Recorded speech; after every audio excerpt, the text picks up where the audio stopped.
San Barnaba nacque da una famiglia ebrea della tribù di Levi che si rifugiò a Cipro quando Pompeo invase la Palestina.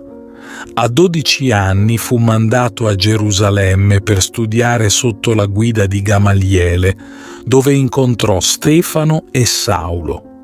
I tre divennero amici intimi e condividevano la stessa età, destino e fede.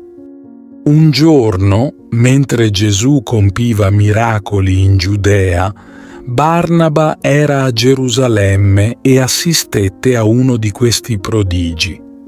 Alla piscina probatica, Gesù trovò un uomo malato da 38 anni e chiese: «Vuoi essere guarito?»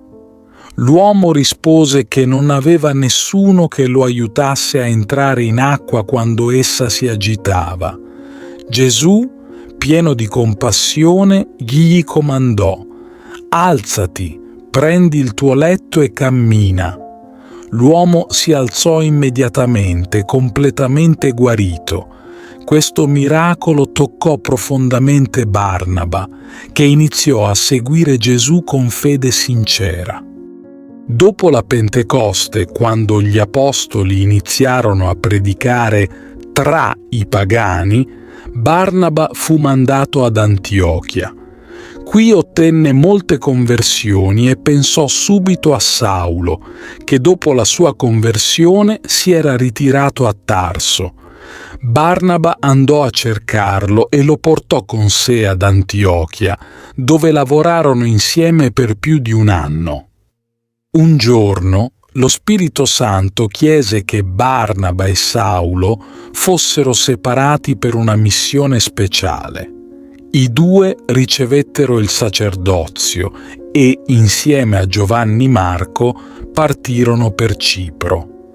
A Salamina e poi a Pafo convertirono molte persone, incluso il proconsole Sergio Paulo. Fu qui che Saulo cambiò il suo nome in Paolo. Da Pafo si spostarono a Perge in Panfilia, dove Giovanni Marco ritornò a Gerusalemme. Nonostante le difficoltà e le persecuzioni, Barnaba e Paolo continuarono il loro viaggio missionario, raggiungendo Iconio e poi Listri, dove incontrarono la Vergine Tecla, che si convertì. Dopo il concilio di Gerusalemme, Paolo e Barnaba si separarono. Paolo partì per l'Asia Minore con Sila, mentre Barnaba e Giovanni Marco tornarono a Cipro. Barnaba percorse anche l'Egitto e l'Italia, convertendo molte persone. Alla fine si stabilì a Salamina, dove continuò a predicare e a fare del bene. Tuttavia, i giudei locali, invidiosi della sua opera, lo catturarono e, dopo averlo fatto soffrire, lo lapidarono intorno all'11 giugno del 60. Giovanni Marco, con grande dolore, seppellì Barnaba in una caverna. Nel 485 San Barnaba apparve in sogno al vescovo Antemio di Salamina, rivelandogli il luogo della sua sepoltura.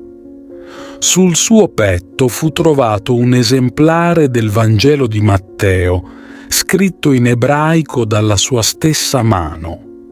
San Barnaba rimane un esempio luminoso di fede e dedizione, un uomo che diede tutto per seguire Gesù e diffondere il suo messaggio d'amore.